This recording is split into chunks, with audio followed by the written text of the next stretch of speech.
শুভ সন্ধ্যা সবাইকে। চলো আজকে কিছু জিনিস দেখাবো, খুব পছন্দের, সবার সঙ্গে একটু শেয়ার করি এবং জিনিসগুলো কে দিয়েছে সেটাও বলবো। একটু দেখতে থাকো। এই দেখো,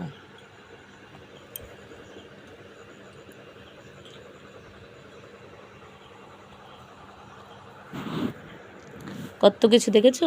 এইগুলো সব আমার কলিগরা আমাকে গিফট করেছে। এটা দেখো, এটা হচ্ছে গুজরাট থেকে সোমনাথ মন্দির বলে, সেখানে যাওয়া কখনো সম্ভব হোক না হোক, সেখানকার এত সুন্দর একটা মন্দির গিফট করেছে আমারই এক কলিগ। তারপর এই যে এটাও দীঘা থেকে একজন কলিগ, এটা আগেরই করেছে, তবে আমি যত্ন করে রাখি কারোর গিফটটা, তো এখনও রয়েছে। তো এই যে এই ব্যাগটা সব একজন কলিগ, মানে এক এক সময় এক একজন গিফট করেছে।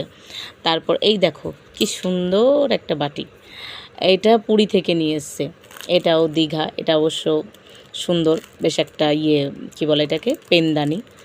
তো তো আর এই যে এটা হচ্ছে আমি কিনেছি, আমিও দীঘাতে গেছিলাম তখন আর কি আমি এটা নিয়ে এসেছিলাম, বেশ ভালোই লাগে।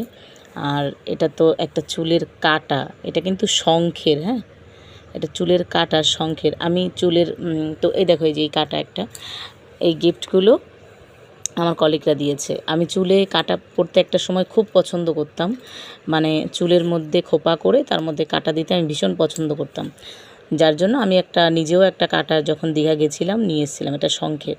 আর এটা আমি বললাম না দিয়েছে স্কুল থেকে, তো সবাই আর কি এক একজন এক এক সময় ঘুরতে গিয়ে এক একটা গিফট নিয়ে আসে, কি দারুণ না?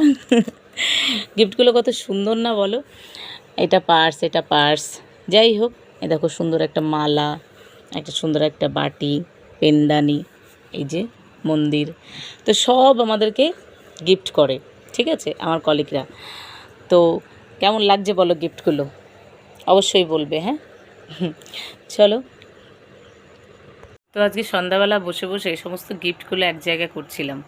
মানে কেউ কোনো কিছু গিফট করলে সেটা তো যত্ন করে রাখতে আমি ভীষণ ভালোবাসি, এবং সেটা যত দিন সম্ভব।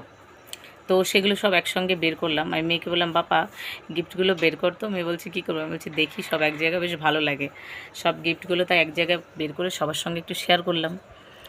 হলো গিফট দেখানো কমপ্লিট, আর আপাতত কিছু দেখানোর নেই। তাহলে সন্ধ্যা হয়ে গেছে, এবার একটু চা খেতে হবে। কে কে খাবে? কি, তুমি তো খেয়েছো? চলো, কে কে চা খাবে শুরু করে দাও চা খাওয়া। আর কোনো কিছু দেখানোর নেই আপাতত, চাটা খেয়ে এখন কাজে মন দিই। ওকে, সকলে ভালো থাকবেন, সুস্থ থাকবেন। আজকের জন্য